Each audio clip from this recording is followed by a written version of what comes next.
Sorry. Natawa ako. Tingin ka pa sa sarili mo. You zip it.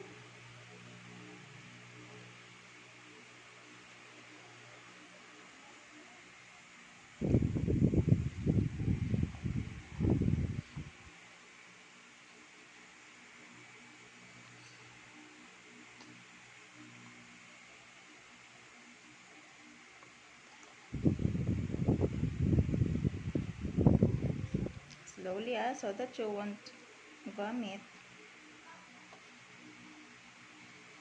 Is it delicious? Do you like it? Delicious?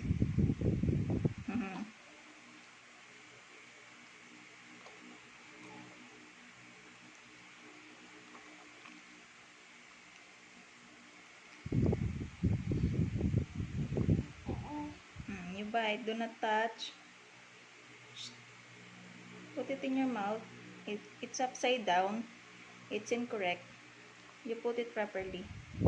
It's incorrect. It's not right.